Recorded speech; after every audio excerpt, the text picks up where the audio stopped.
Alors bonjour Marie-Pierre. Alors nous sommes en votre compagnie là pour une visite guidée de Landerneau aujourd'hui et de son patrimoine, puisque c'est une passion qui vous anime, cette ville. Alors aujourd'hui on est là sur la place Saint-Thomas. Est-ce que vous pouvez nous en dire un petit mot du coup? C'est bien de commencer la découverte du patrimoine de Landerneau par ce quartier Saint-Thomas, cette place, puisque donc c'est déjà un haut lieu que l'on connaît dès le Moyen-Âge, avec une première église, pas celle que vous voyez là, une église primitive, mais celle-ci sera donc reconstruite au XVIe siècle. Vous remarquerez déjà la pierre que l'on va rencontrer dans tout Landerneau, cette pierre jaune de Logona que l'on marie avec la pierre grise de Kersanton qui donne une belle polychromie à la façade. Et donc ce clocher qui a l'air de veiller sur l'ensemble de cette place à taille vraiment humaine. Et donc on ne va pas rentrer dans l'église aujourd'hui, mais sachez qu'il y a une très belle statuaire à découvrir, donc je vous invite vraiment à y rentrer pour découvrir une Vierge couchée, une statue un peu exceptionnelle, vraiment beaucoup de concerts qui s'y tiennent, puisqu'il y a également une très très bonne acoustique avec ce qu'on appelle des vases acoustiques qui sont enchâssés dans les murs. Donc à côté de cette église qui est donc dédiée à Thomas Becket, archevêque de Canterbury, mort en martyr au XIIe siècle, on y adjoindra quelque temps après cet ossuaire. Donc l'ossuaire a une fonction macabre, puisque donc l'ossuaire, la fonction du temps où on enterrait dans les églises pour faire de la place, eh bien on déplaçait les ossements de l'église dans les ossuaires. Alors à Landerneau, on n'est pas sûr que qu'il y a eu cette fonction qui soit utilisée, chapelle funéraire, et puis surtout une fonction d'habitation au XIXe siècle, donc plusieurs usages. Là aussi, je vous invite à y rentrer. Il y a une exposition qui parle justement des ossuaires, de la vallée de l'Élorn, et puis de la pierre, dont je vous parlais de la pierre jaune de Kersanton. Là également, remarquez cet édifice qui est construit vraiment dans cette magnifique pierre. Donc cette petite place Saint-Thomas, une place qui, comme toutes les places landernéennes, ont accueilli des marchés au cours des siècles. Et donc nous tournons le dos là à cet édifice qui est donc la maison dite des 13 lunes. On entend beaucoup parler des lunes à Landerneau. Donc cet édifice, cette maison, donc pourquoi 13 lunes? Puisque donc il y a tenter de retrouver un peu toutes les lunes qui sont donc des mascarons qui sont sculptés sur la façade. On en voit quelques-uns qui sont très très visibles et puis d'autres qui avec le temps ont commencé à s'effacer. Merci Marie-Pierre.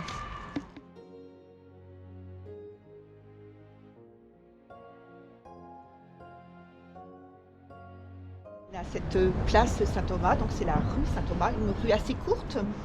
Alors une rue qui a conservé un peu son aspect médiéval. Et donc les peintres qui l'ont beaucoup représenté au XIXe siècle parlaient du pittoresque de cette rue, avec un peu une rue toujours un peu tortueuse. Et donc avec au XIXe siècle toujours des maisons avec une façade en grande bois. On en a gardé un exemplaire, donc cette façade en encorbellement, c'est-à-dire que les étages débordent sur la rue. Et donc vous avez en face une des très belles maisons de Landerneau, c'est la maison dite Notre-Dame de Rumingol.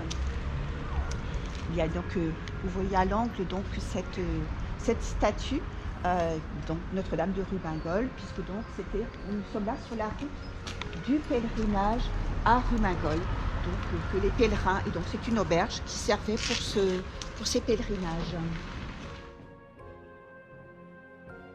Donc place des Quatre Pompes, avec donc on l'appelait également place de la Pompe. Alors pourquoi 4 pompes? Parce que regardez, on pouvait remplir 4 cruches en même temps. Voilà. Donc elle était certainement au départ, elle était au milieu de la place, puis elle a été déplacée pour des questions évidemment de circulation. Donc c'est une place où il y avait également un marché au fil notamment. Rue Lafayette, au bout de cette rue, un bâtiment en pierre c'était donc des halles. Ce sont qui avaient été construites au début du 19e siècle. Auparavant, on en reparlera, il y avait des halles en bois, place du marché. Et puis dégradées, il a fallu en construire d'autres. On les a construites au fond de cette rue Lafayette. Elles n'ont pas fonctionné très longtemps parce que vous imaginez cette petite rue encombrée de charrettes avec toutes les denrées alimentaires qu'on pouvait vendre dans ces halles. On a des cartes postales qui la représentent et donc très vite elles vont cesser d'avoir cet usage et il va y avoir plusieurs fonctions. Il y aura un imprimeur qui va s'y installer notamment. C'est quelle époque à peu près? Vers 1825. D'accord. Voilà. C'est pour ça qu'on voit toutes ces arches. Oui, c'est ça. Voilà. On appelle cette maison donc la maison du pauvre petit bonhomme Landerneau. Et en fait, le petit personnage qui est représenté sur la façade, c'est Saint-Julien. Saint-Julien, dit le passeur, parce qu'on est en fait ici devant le premier hôpital de Landerneau, qui avait une fonction d'assistance aux pèlerins notamment. Donc le premier hôpital, donc la partie ancienne est donc un témoignage de l'histoire donc de cet hôpital, le premier hôpital de Landerneau. Alors là, on est devant la maison Gillard, Marie-Pierre. Nous sommes en fait sur le pont de Rohan. Donc le pont de Rohan à Landerneau, c'est ce qui fait la fierté des Landernéens. C'est donc un pont bâti, un pont habité, ce qui en fait vraiment une particularité très originale. Donc c'est vraiment le premier monument de Landerneau. Alors donc un pont dont on a fêté les 500 ans il y a peu de temps, en 2010. Et donc, alors en quelques mots, donc un pont du XVIe siècle, il y a eu un premier pont, certainement, dont on trouve la trace. Il y avait certainement un pont au XIIIe siècle, donc on va dire que vers le XIIe siècle, il y a un pont en bois. Et auparavant, on traverse Landerneau grâce à un gué. C'est-à-dire qu'à marée basse, on peut donc traverser. Ce qui montre bien que Landerneau a une fonction très importante de passage.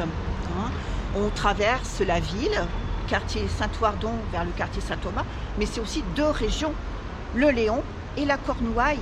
Donc Landerneau a vraiment une fonction, grâce à la rivière, une fonction de passage, également une fonction de route, des routes qui permettent aussi après le déchargement des marchandises dans le port, de les acheminer donc dans toute la région. Voilà. Alors ce pont a évolué au cours des siècles. Il est donc bâti par un seigneur de Rohan qui tout de suite aménage des boutiques. Parce que donc une fonction commerciale, bien sûr, importante. C'est un pont à péage. On doit payer pour le traverser. Ce péage va perdurer jusqu'au XVIIIe siècle, date à laquelle le seigneur de Rohan ne va plus l'entretenir. Il se dégrade et il le donne à la région Bretagne, à la province de Bretagne, qui viendra après bien sûr la région. Donc un pont bâti avec des petites boutiques, un moulin. On est ici devant ce qui a été un moulin qui a brûlé, qui a perdu un étage et après qu'on a éliminé, détruit pour construire cette grande maison au XIXe siècle. On appelait ça une maison de rapport, c'est-à-dire une maison qu'on fait construire, comme dans toutes les grandes villes, une maison pour les locations. Mais on va toujours conserver bien sûr des maisons anciennes, comme cette magnifique maison construite par Jacques Gillard, donc un magistrat, une très très belle maison donc en pierre jaune de l'Aubenas. Elle aura plusieurs fonctions, bien sûr celle de ce magistrat donc qui en fait sa demeure. Il y aura des bains publics, une salle de bal, donc il y a eu plein d'activités dans cette maison. Donc on voit bien que le pont a évolué au cours des siècles. et qu'il y a des maisons de différentes époques, parce qu'il y a eu des dégradations. Et plusieurs fois, la municipalité, les diverses municipalités ont dû se poser la question de l'entretien. Et à plusieurs reprises, on a évoqué sa destruction. Alors, dès le XVIIIe siècle, il est très dégradé. On se pose la question, est-ce qu'on va le reconstruire? C'est ce qui se passe dans beaucoup de villes. Hein. On détruit tous ces ponts habités, bâtis. Il y en avait beaucoup en Europe, en France. Vous savez qu'il n'en reste plus que 2 en France. Et donc, il paraît que c'est le seul qui est où il y a la marée. Voilà. Ouais, c'est ça. Et puis, où des gens continuent de vivre. Il y a la fonction commerciale dans d'autres pays, en Italie par exemple. Mais à Landerneau, il y a toujours des gens qui ont leur habitation. Le deuxième, c'est où alors? Narbonne. À Narbonne. Narbonne, voilà. Donc, quand on parle de détruire ce pont pour l'élargir, eh bien, les Gillards se disent que on peut tout à fait, leur maison va être détruite parce qu'elle est dans le lit de la rivière. Donc, si on détruit elle est vraiment liée au pont, et que si on détruit le pont, la maison va s'écrouler, bien sûr.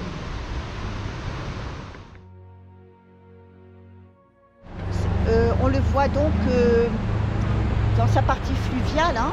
Donc c'est une façade qui est complètement différente de la façade que l'on connaît de l'autre côté, qu'on verra tout à l'heure. Ici c'est vraiment une façade avec ses maisons en pan de bois recouverts d'ardoise, donc avec les piliers du pont qui sont donc très épais, parce qu'il faut qu'ils puissent supporter le courant parfois très violent de l'Elorn, hein. Avec donc des piliers en fonte qui ont été mis en place au XIXe siècle pour soutenir ces encorbellements. Et donc, une bonne partie, il y a eu donc beaucoup de restaurations qui ont été faites il y a peu de temps et qui vraiment mettent en valeur le pont de ce côté-ci. Marie-Pierre, là, on est devant le pont habité. Oui. Là, on le voit bien. Alors, c'est donc... là, c'est le pont, nous le voyons donc une façade radicalement différente de l'autre, puisque ce grand édifice qui donc domine le pont a été donc construit à l'emplacement du moulin, qui donc a été détruit au XIXe siècle et remplacé par cette grande maison. Alors, eh bien, je vous avais parlé des seigneurs de Rohan qui avaient donc fait construire le moulin. Eh bien, ils avaient aussi la possibilité, il y avait une pêche très artisanale, très rudimentaire qui était pratiquée, puisque donc des filets étaient jetés sur le devant devant le pont, et pour la pêche. Et donc c'était également des seigneurs de Rohan qui avaient mis en place cette pêcherie.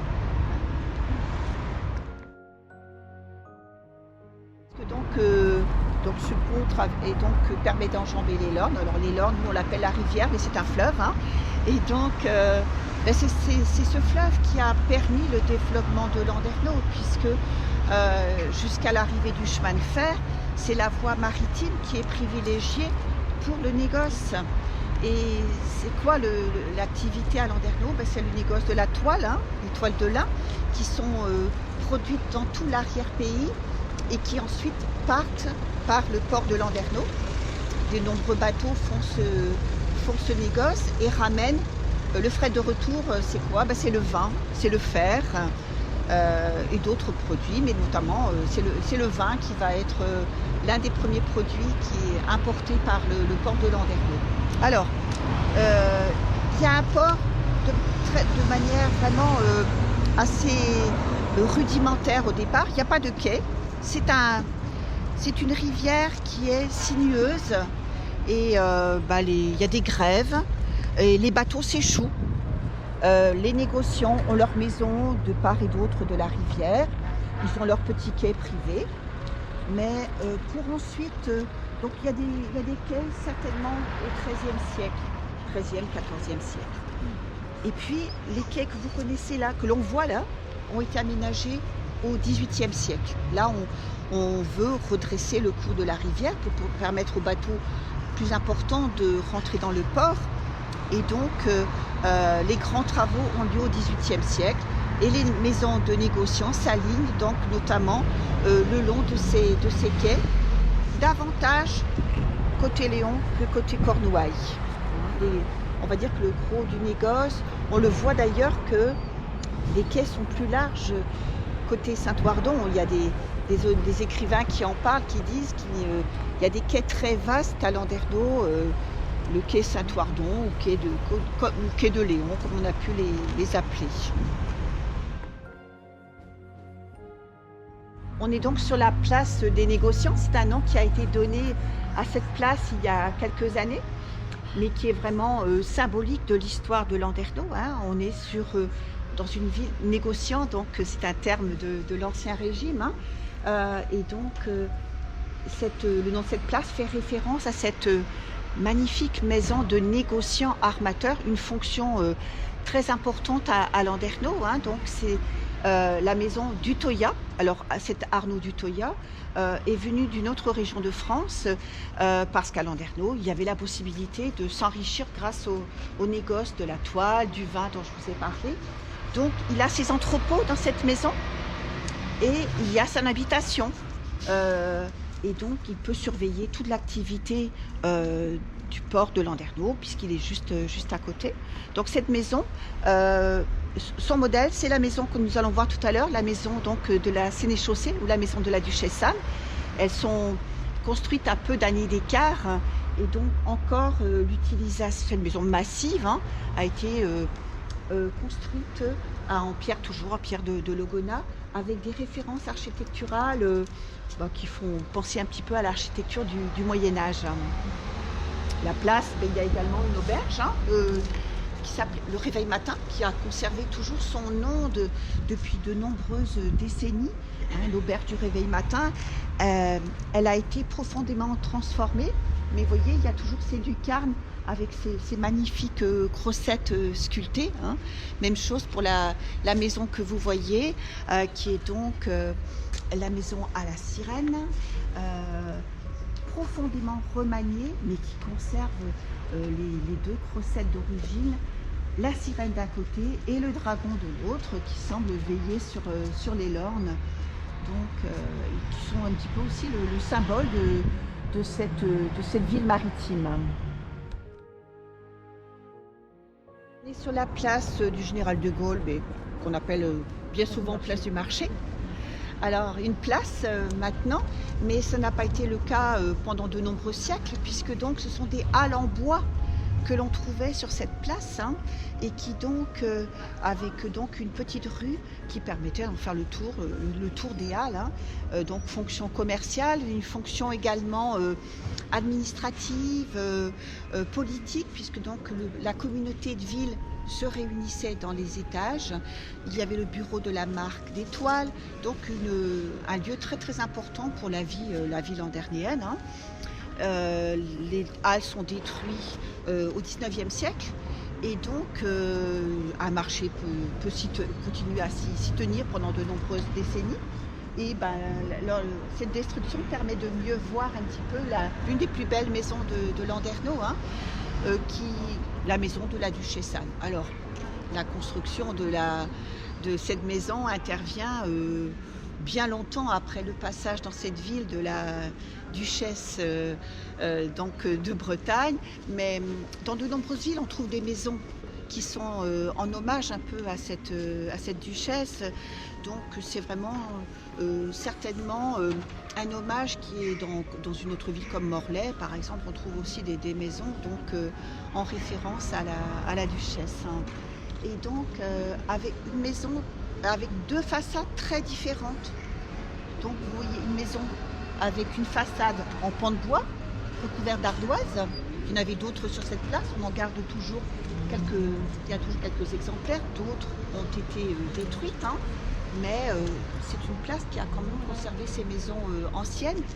Donc je vous disais, une façade en pan de bois recouverte d'ardoise, et puis une façade complètement différente en pierre jaune de Logona, avec un Christ donc sur la façade, en pierre de Kersanton, et une maison qui a été restaurée il y a peu de temps et qui est sans doute l'un des fleurons architecturaux de la ville. La promenade dans Landerneau se termine avec, dans le quartier Saint-Ourdon, l'église du même nom. Alors, ce n'est pas la première église de Saint-Ourdon, puisque l'église primitive se trouvait dans le quartier Saint-Julien, non loin de l'actuelle Family, par exemple. Donc, c'était une église qui était proche de l'Elorn. Alors, ce qu'on dit, c'est qu'elle était régulièrement envahie par l'eau. Ça, on n'en est pas certain. Ce qu'on sait surtout, c'est qu'au XIXe siècle, eh bien, Landerneau est une ville industrielle, une ville qui a un passé maritime, et sans doute que les commerçants, les élus aussi certainement veulent une église qui soit plus digne de cette ville, et ils veulent une église neuve. Donc Napoléon III qui est en visite en Bretagne vient à Landerneau, et donc c'est l'occasion pour les élus de demander des aides financières pour ça pouvait être pour le pont de Rohan, pour le détruire et construire un pont neuf. Ça peut être aussi pour reconstruire une nouvelle église. Donc c'est l'église que les élus ont obtenue. Ils n'ont pas obtenu l'aide pour construire un nouveau pont. Donc c'est bien pour ça que nous avons toujours le pont de Rohan. Donc on construit une nouvelle église, donc on est en 1858, mais on conserve heureusement le porche Renaissance, qui est un des plus beaux porches de la vallée de l'Elorn. Donc ce porche est donc remonté pierre à pierre, ainsi que la tour avec donc ce clocher. Alors Marie-Pierre, merci pour cette visite guidée, mais il y a une question qui nous taraude un petit peu. La lune de Landerneau. Bah écoutez, c'est une légende bien sûr, mais alors quand on l'a fait remonter, on ne sait pas, on sait simplement qu'au 19e siècle, au début du 19e siècle, il y a dans le port de Landerneau un bateau qui s'appelle la Lune de Landerneau. Donc certainement c'est une légende qui remonte à bien longtemps, et donc on sait que alors l'une des versions de cette légende, c'est que donc un seigneur de Rohan à la cour du roi Soleil a comme emblème donc le soleil, mais que par déférence envers le roi, il choisit donc d'abandonner le soleil au profit d'une humble lune. Donc voilà une des variantes, parce qu'il y en a eu beaucoup qui ont été brodées sur ce thème. On sait que la lune, eh bien, c'est un motif architectural important. On en trouve à l'église Saint-Thomas, des croissants de lune. On trouve la maison donc des 13 lunes. Donc voilà. Mais ça fait partie maintenant de l'histoire de Landerneau. Merci Marie-Pierre. Voilà. Merci beaucoup pour toute cette présentation. Ben, il y a plein de choses que je vous ai pas dites, mais bon, comme ça, les gens pourront creuser. C'est ça. Bon, à bientôt. Alors merci à Marie-Pierre de nous avoir partagé toute sa passion pour le patrimoine historique de Landerneau. Et grâce à elle, nous avons pu découvrir beaucoup de choses qu'on ne connaissait pas encore sur notre commune. Alors voilà. Toujours en ce qui concerne le patrimoine de notre ville de Landerneau, sachez qu'un nouveau dispositif fiscal vient d'être adopté et éligible à la commune de Landerneau justement, qui s'appelle le dispositif de Normandie. Et je vous invite à regarder la suite de la vidéo pour en savoir un petit peu plus tous les détails et le mode de fonctionnement. Alors, me voici de retour donc concernant le dispositif de Normandie dont je vous parlais à l'instant et l'éligibilité de la commune de Landerneau donc à ce même dispositif. Donc courrier qu'on a reçu du maire en tant qu'agence donc du maire de Landerneau donc le 9 décembre suite aux accords qui ont été signés le 22 octobre. Où Landerneau s'est engagé aux côtés de la commune de Daoulas, la communauté de communes du pays de Landerneau, Daoulas, donc au programme national donc des petites villes de demain. Alors, pour faire simple, donc il est indiqué dans ce même courrier que vous pouvez retrouver toutes les informations nécessaires concernant le dispositif de Normandie, donc qui est une aide à la rénovation et à la location. donc sur le site du ministère de la Transition écologique. Donc vous allez sur cette adresse qui est en haut ici et vous aurez toutes les informations nécessaires pour en savoir plus. Donc voilà, donc n'hésitez pas également à nous contacter afin que nous puissions vous aider à ce sujet également. Voilà. Alors j'espère que cette vidéo vous a plu et dans tous les cas, eh bien, je vous souhaite un très très très joyeux Noël et profitez à fond de votre famille, de vos amis et passez de très très bons moments. À bientôt.